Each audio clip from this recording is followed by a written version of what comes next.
Hey guys, J77 here, doing a comic book review, an independent comic book review that was actually given to me by the creators, one of the creators of the comic book, and the comic book's name is Sniping, Bio Sniping, SAPIEN. And if you guys, I'm just gonna move it a little bit close here. If you guys can see it, there's the title. If you guys, right there. And how I came across this is kind of funny because the guy owns or runs a restaurant there with another fellow partner, and the restaurant is called Action Burger. And I stumbled upon some of the work that he has from there from getting a crispy chicken sandwich. Upon waiting for my food to arrive, I noticed they was also selling comic books, but their comic books. They've done this independently through, I believe, V.C.I.F comics, and they pretty much. We went into conversation. We was talking about it, about the business, and they gave me actually the comic to actually do a review on, and I was very honored, and I accepted the book, and I said I would be happy to look it up, and in the minute I'm done reading it, I will give you my honest opinion about it. And I gotta tell you, I was not disappointed. I really did enjoy this comic book. I enjoyed it very, very much. I haven't enjoyed a comic book this much in a long, long time, and that says a lot, especially from something that's not DC or Marvel or Image or Dark Horse.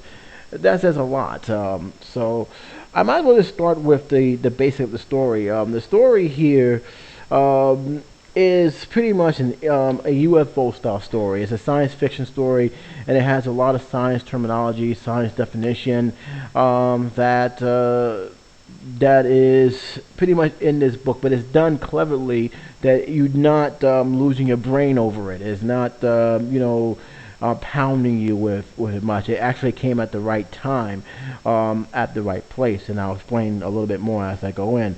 But basically, this is set in 1996, and the stars is pretty much the main character is Jaden.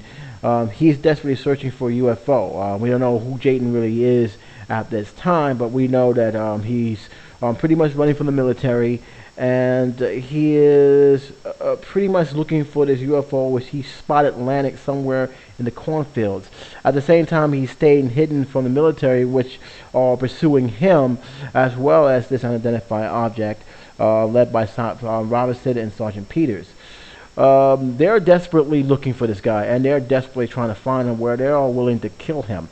And in one of the panels, they actually shot him in the shoulder, and he's messed up. He's bleeding profusely, and his only hope pretty much is to find this UFO, if there is a UFO there.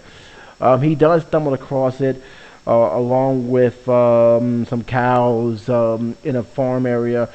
He actually bumped into it, and he's actually amazed that he's there. The military spots him, unfortunately, and they pretty much is desperately trying to stop him, to the point where they're shooting everything at him. When I say they're shooting everything at him, they are shooting everything at him. I mean, the helicopter shooting bullets at him, the soldiers that are on the field, they're shooting at him, and they kill the cows, which I was kind of sad to see that happen. They killed a lot of cows in this comic book. They'll drop them like flies, but for reasons that even Jane understands, he is not getting hit. He hears the noise, but he's not getting hit, and that's because the spaceship, this unidentified object, which, by the way, if you look at the comic book, if you look at it, it looks like at first I thought it was like some kind of mobile pad, but when I took a careful look, this looked like a giant-sized toaster of it. It's hard to describe how the spaceship. You normally, when you think about spaceships, you think about the design being like a spaceship, like a USO flying saucer or something kind of big craft.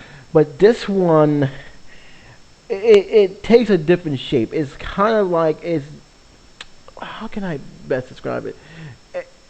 No, it's no other way to describe it. It looks like a giant-sized toast oven, and it brought a shield to him where even with all the bullets that's being around it, it's not hitting him. It's actually pretty much almost like floating in midair. It's just like not hitting him, and he knew his only hope was pretty much to go into the ship, which is pretty much willing him and actually even force him to go inside. He eventually does by putting his hand through the imprint, and by him doing that, he managed to enter inside the spaceship. Now, while there, he immediately realized something strange going on. He gets scared because he doesn't know what's going on, and he's pretty much paralyzed. And the ship is starting to fill up with liquid. He thinks he's being drowned, but in reality, his body is being altered. And what ended up happening is that while that's happening, you see outside the soldiers are still firing. And once the shield comes down, and once the ship pretty much, I think, recloaked, all those bullets just came and collapsed on the floor like a big giant thump. It just collapsed on the floor. A story pretty much reaches its climax. I wouldn't say climax because there's actually a continuation within this comic book, and I'm actually curious myself on how that's gonna, how it's gonna conclude, because this is a very, very intriguing story. I really, really got into it, but the story can pretty much conclude as in the way that I kind of expected it. He's pretty much his DNA is being altered in some form. They're gathering information. They actually have these nanoprobe looking nanites, or whatever they want to call it, I believe. Healing his wound, because to the military they believe that he is bleeding out, which they pretty much wounded him badly. I'm not gonna lie, his shoulder was bleeding, and he probably should have been dead a long time ago. But because he made it to the ship, they are healing him. They're gathering information. He's seeing information. He's having an out-of-body experience, and all this is happening. And they actually counting down how much information and data is complete. The Army guys are already coming to this situation where we can do a lot of things here, and they started bringing up stuff that I have to admit scratched my head because of the time period that they're going through. It was actually in the end of the book here, the very last few pages, where they mention some few details here about what they was planning to do. They said they can finally make it to the moon. Also, they can actually use it against the Russians. I want to make this very clear. This is supposed to be set in 1996. I'm pretty sure by now the Berlin Wall is broken down, and the Soviet Union is no more. That and the fact that we made it to the moon years ago with Armstrong and company. So to hear that language, it did draw me off a bit, but not to enough to not enjoy what's going on. While that's happening, you can see that he's aware, and pretty much you got that idea from the ending panels, that he is seeing through the he can see what the military is doing. They are trying to pack it. They're trying to ship it to another location so they can study it, and that pretty much sets off the ending where all hell is breaking loose. The ship took flight, and pretty much, and that's how it pretty much ends, where they're taking flight and everybody's getting thrown off. Literally getting thrown off. They could not control it. It was just so powerful. Throwing trucks away. It just basically turned into a giant-sized spaceship, and that was it. It was gone, and that's where they left off here. In this book. It is a very good read. I was really into this story. And I might as well just tell you right now that the story as well as the artwork did not disappoint me one bit. I really did enjoy reading this book. It is probably more so than I had in any of the books I've read, any of the comic books I had in a long time. It was really engaging. You can tell that the writers had put a lot of time and effort into giving us a great story in this book. It really was very, very creative, very, very engaging. I did not want to stop reading this book. I was really having fun reading this book. I actually had fun actually reading it aloud because the story was so good.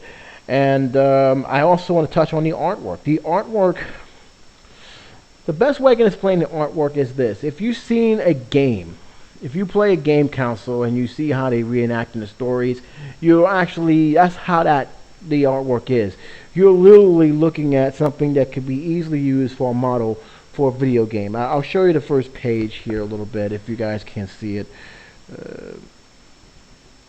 This is the first page here. And it's very, very good. I mean, the details of this ship is good. The details of the animals, the cows, were done very, very well. They even was created to put the little moves in the cows. It was actually kind of fun to see. But most importantly, it's pretty much the characters. I was kind of intrigued. The characters were pretty much shrouds in mystery. You really, he was wondering if they're going to, if he's going to make it, because you really didn't think he was going to make it. And the way they showed it is like, wow, this guy, they really trying to kill him. He really was hoping, why are they trying to kill him, and why is it that he's searching for the spaceship, and where the hell he came from, and all that stuff. Pretty much you was hoping they would answer as it go along, and you still wanted the answer as it go along within the next issue. But this one here, it really, from the very beginning, I wanted to know, what the hell is going on, what was this character, and for them to grip me in the first panel all the way to the end, that takes skills, and these guys definitely have the skills to do it. Dialogue, I can say this, the dialogue is good, especially when it comes to explaining certain things. I will say that there are some dialogues that is kind of fun. It's not that bad, but it is kind of funny. It reminds me of the old style dialogues that they used to have here. Let me read one of the things that has happened here. Once they found out where Jaden was located at, of course, the sergeant was pretty much the guy who's in charge is pretty much heartless. He killed a lot of innocent cows. I'm sorry. I feel bad for those cows. And one of the soldiers said, "We can't hit them, sir. Those cows are on the way." And what he responds is, "I don't care if those walking hamburgers are on the way, Peter. Shoot them down. Nail that guy." I seriously doubt that the military speaks that kind of language. I seriously doubt that dialogue would ever be used. But it was kind of funny to hear him say it, though. It was kind of amazing. The dialogue, it can be that way from time to time, but I've seen worse in books. I really do. I only thing I think I probably have a true criticism of is the paneling, and this is something that I've seen a lot, not just in independent books, comic books, but in major publishing. DC have this problem, Marvel have this problem, Image, they all have the same problem, and that's style of paneling. And the reason why I'm bringing this up is because when I was reading this, I had to be very, very careful of where the panel continues from the next. It's one thing if the panel is like tradition, where you have like one box go here, and then it leads to another box there, then you have like the third box, which we know is the fourth one.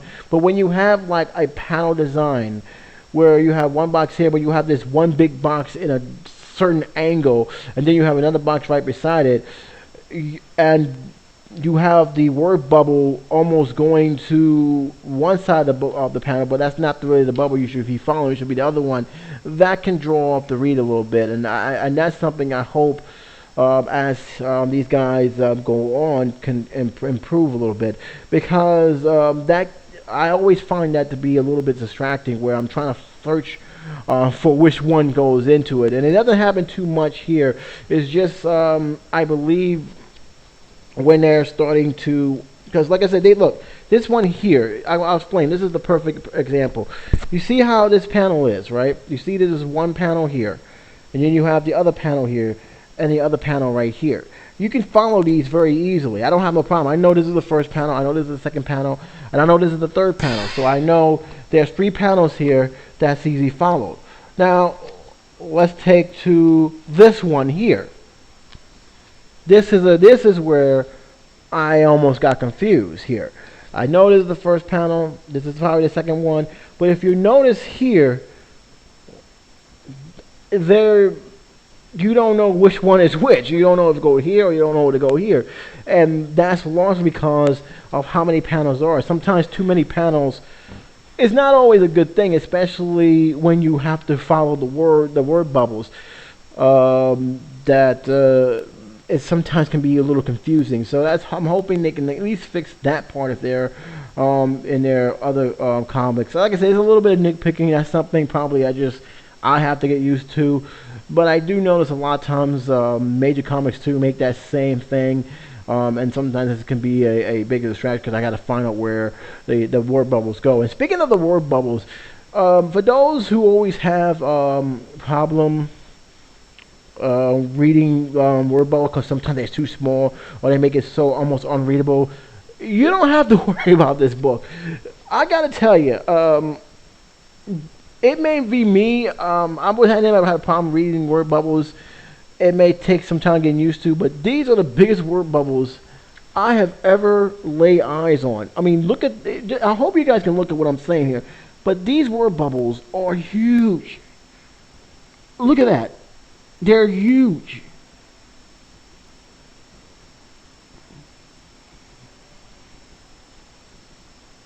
I mean, that's a big word bubble right there. I'm not kidding. I mean, my God. I mean, these word bubbles were, so I was surprised. I thought it was going to be like the standard word bubbles, but that is a big word bubble. And I'm like, I was caught off guard a little bit about it. I said, well, wow, I don't have to worry about wearing glasses this time. They made it clear they can read it. Some people may find that a little bit annoying. I didn't have a problem with that. I thought it was actually kind of good. I know that there's like, well, it's too big. It's going to get away with the artwork. Trust me, it's not going to get away with the artwork. This is a great... the story is too good, and the artwork's too fine. I think it stands out perfectly by itself. Again, that's just something that I know people like the traditional bubbles. That one is it just caught me by surprise. I'm not saying it's bad. It just caught me a little bit off guard. It's gonna take me some time to get used to, but I gotta tell you, despite that, the story magnifique. I actually like it, and I like stories like this because to me. Yes, the artwork is always important. Yes, you want to always have to pay attention to detail, which, by the way, they did in this book. But like I said, all that don't really mean anything if you don't have a story that you can engage in. And if you're a sci-fi guy who loves loves those little terminologies of science, this book is for you. This is definitely a book that I recommend you try out. Now, this is an independent book. It's an independent book that's actually based on a sci-fi novel, which the same person who made this comic book wrote that sci-fi novel. So a lot more could probably be told in the sci-fi novel, more so than what there is in the comic book. But as far as it standing alone, this is definitely worth a shot. Now, this is because it's independent. You got to go online to get this book. I will leave all the information in the bottom. www.bio-sapien.com. I will also leave the name of the creators. You can contact them. I have talked to them personally, so they said go right ahead, leave the information. Like I said, the only feedback I have with this book is the panels. That's pretty much it. I think the panels, like I said, sometimes when you have all those panels, and sometimes it can confuse the reader which one to start off with. Like if you have the basic panels that follow a certain pattern, you can actually know what's next. But when you have so many panels going in so many different directions, sometimes that's not always a good thing, and sometimes leave the reader a little bit confused. It's not happened too often here. They actually do have the panels in a good order where you can actually follow it very well. That's my only true feedback. The other feedback, there's two. I almost forgot. The other feedback, and this is also very important, and this is something that I hope they don't do too often in their series, is that when I was engaged, I was really engaged in the story. The only problem I have in terms of structure is they try to give us a little too much. Perfect example, once he was in the ship, they was giving information on what was happening to him, what was happening to his DNA, what was happening to his body. And at the time they was doing that, they immediately shifted over to what was going on the outside. And then they shift back over to what this guy was going through, what he was going through, and then they shift right back to the outside with the military guys. And I'm like, well, damn, let me stay with this situation. I want to know more about this situation. It's so intriguing, but they have to give us what's going on with them moving around. And I know that's part of the story, but it's probably nitpicking. I kind of wish they could have saved that certain parts for the next comic, but that's just me. That's just nitpicking. It's probably doesn't really matter either way. Some people actually like that kind of style of reading. I just figure I don't want too much in one shot. I like to get small little bites because, like I said, this is an intriguing book. I want to know more about this. I want to know more about this world. I want to know more about this spaceship and why is it so important and why he felt the need to find this spaceship and why the spaceship seemed to adapt to him, protecting him. I want to know more of that. And you know what? They set it up perfectly where I want to know more of that. Like I said, the stuff that stuff with the terms of the giving us too much or giving us too much the story at the same time. It's just my own repertoire. I rather prefer them to not give us too much in one shot. Just it's fine. You got me interested. I'm willing to want to buy the next comic book. It's worth my investment, and I'll just take it from there. Sometimes giving too much of a good thing is not always the best bet to go. But that's just my opinion. So my feeling on this book, it is definitely a solid 3 stars. I do recommend it for you guys. I will leave links in the bottom of this video. I will also tell you if you want to check it out yourself, www.biosniping.com. There's also a soundtrack to this comic. I didn't listen to the music, and largely because look, I don't need a soundtrack to read. It can sometimes be a distraction, so that's just me. But there is actually a soundtrack. If you have an iPhone or something, you can actually scan this bar here, and you can actually listen to the soundtrack from there. Again, this is made by I can actually tell you who is made by Vlane Carter and John Buurman. I will leave links to both of their sites. You can actually write to them if you want. This is also in the comic book. If you do decide to take interest in the comic book, they also have information of the creators in the book. Again, it is independently written, and if you notice here, this is also the establishment of one of the guy's business because he runs a burger joint, Action Burgers. So if you're in the Brooklyn area, especially in Williamsburg, stop by and say hello. So J77 sent you. So that's pretty much it. I really do like this comic book. I actually am planning to read a lot of more comic books that are independently made. For the simple fact is that you actually find hidden gold, like I just did with this book, with comic books that nobody ever heard before, and that's largely because they're not in the major companies like DC, Marvel, Dark Horse, or Image. I actually like these books because you can tell most of them have the creativity, and you can tell by their artwork, by their writing, by their way they handle the storytelling, the structure of the storytelling. It's just a shame that some of these great creators, these great writers, don't get the opportunity to share their stuff with a lot of publishers. But then again, with the way self-publishing has been opened up a door for a lot of people these days, with the way the industry has changed, with people no longer really having to go with that third party. Who knows? You may actually stumble upon these guys one day, and you pretty much be glad you did, because there's a lot of hidden treasure out there. Just gotta go know when to look, and hopefully he gets more recognition with this comic book very, very soon, because he definitely deserves it. It is a well done comic. Well, that's it for the review. Hope you guys take that into consideration. Again, I will leave links below so you guys can check it out yourself. Get any information you can. But until then, this is J77 saying take care and be safe, and talk to you soon.